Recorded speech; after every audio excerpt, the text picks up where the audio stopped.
ఎక్కువ మంది ప్రజలు ఆన్లైన్ మోసానికి గురైనట్లుగా కోస్తా అనే యాప్లో అధిక లాభాలు వస్తాయనే ఆశతోటి పెట్టుబడి పెట్టి కొంతకాలం కొంతమందికి ముందుగా పెట్టుబడి పెట్టిన వాళ్ళకు ఏదో కొంత రిటర్న్స్ వచ్చినాయని దానికి ఆశపడి మిగతా ఎక్కువ మంది దాంట్లో పెట్టి తర్వాత గత 2 రోజుల నుంచి ఆ యాప్ క్లోజ్ అయింది, అది పనిచేయట్లేదని ప్రజలందరూ చాలా పెద్ద మొత్తంలో మోసపోయినట్లుగా మీడియా ద్వారా పేపర్లలో సమాచారం అందుతుంది.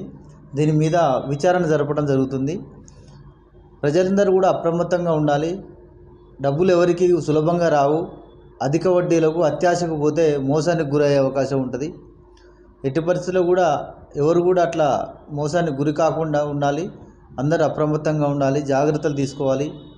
ఒకవేళ మిమ్మల్ని ఎవరన్నా పలానా దాంట్లో పెట్టుబడి పెట్టండి అని చెప్పినట్లయితే, మిమ్మల్ని మోసపుచ్చినట్టుగా డైరెక్ట్గా ఏమైనా సమాచారం ఉన్నట్లయితే మా దృష్టికి తీసుకురండి.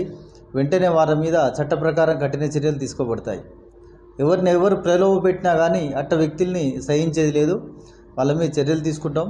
అదేవిధంగా వాట్సాప్లో వచ్చినటువంటి లింకులు, సోషల్ మీడియాలో కనిపించేటటువంటి అత్యాశకు సంబంధించినటువంటి ప్రకటనలను ఎవరు నమ్మకండి.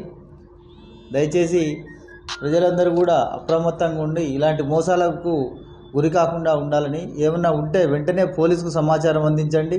మీ యొక్క డబ్బులు కనుక ఏమైనా పోయినట్లయితే ఇమీడియట్గా 1930 cyber crime help line number 1930కు కంప్లైంట్ చేసినట్లయితే మీ యొక్క డబ్బులు మళ్ళీ తిరిగి వాపసు తెప్పించే విధంగా కూడా ప్రయత్నించడం జరుగుతుంది. ప్రజలందరూ కూడా ఈ విషయాన్ని దృష్టిలో పెట్టుకోగలని మనవి.